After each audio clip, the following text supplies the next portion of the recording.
Hello, my name is Wilkinson. I'm from Future Gen Solutions. This afternoon I'm going to be talking about the 5 habits, the 5 ideas that can actually make your children handle and deal with money more successfully. The first concept I'm going to talk about this afternoon is the concept of instant gratification versus delayed gratification. We live in a society where instant gratification is around us every day. We have access to credit lines, credit cards, buy now, pay later concepts. Well, I think as all of us know, these things often end in tears. We've certainly seen it over many years. If you can teach your children the ability to actually save, put aside money, and to actually pay for something in cash, or even by lay-by, that old means and method that was used by our parents, then that's a good thing. It teaches them the concept of waiting for something and getting the pleasure of actually having worked to achieve it. First concept. The second concept I'd like to talk about is the concept of paying yourself first, not last. Too many people we come across work on the age that essentially all their money goes on an account. They draw out what they need for their lifestyle expenses, and then if they're lucky at the end of the week, fortnight or month, they'll actually have some money saved over. Too often this is not the case. We advocate that essentially you create an account which you save into, or if you get paid, you take that money and directly save it into an account that is characteristically not 2 clicks away from access.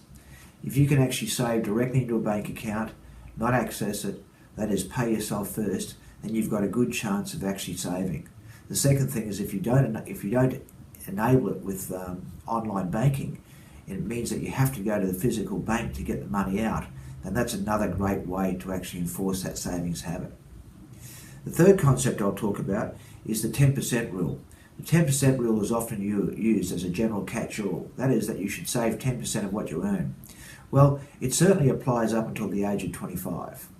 If by the age of 25 you're earning $50,000 a year, and you can save 10% of what you actually earn, whether that be through compulsory superannuation, the 9.5% or other means, then there is a good chance that you will make $1 million. If you start that process and you're 10 years later, say by 35, then the capital sum of $1 million quickly decreases to around $500,000. And if you start another 10 years later, at say 45 I should say, then that actually falls further to around 100,000. So the 10% rule does apply. If you're older than 25, you need to save more. The fourth rule that we often talk about is the power of compound interest, or the rule of 72. The rule of 72 says if you divide an interest rate that you can get from investment into 72, it tells you the number of years it actually takes to double. Well, more importantly, this concept was described by Einstein as the 8th wonder of the modern world, because that's how fortunes are made and lost. Once again, if you can invest your capital and you can put it aside and you can get a growth rate of say 10% over that time, then the likelihood of your money doubling is enhanced. So this power of compound interest is probably one of the greatest investment lessons that you can teach children. Putting your money into growth investments early.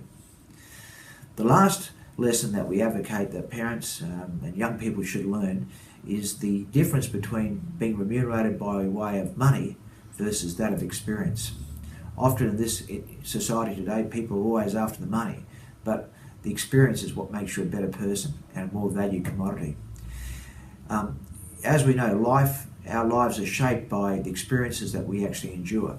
And from a work perspective, the more experience, the wider the horizons, the greater the challenges we have, makes us a better person, more importantly, a more valuable human capital commodity. So we always advocate to younger people that given the choice between money and between experience, always take the experience.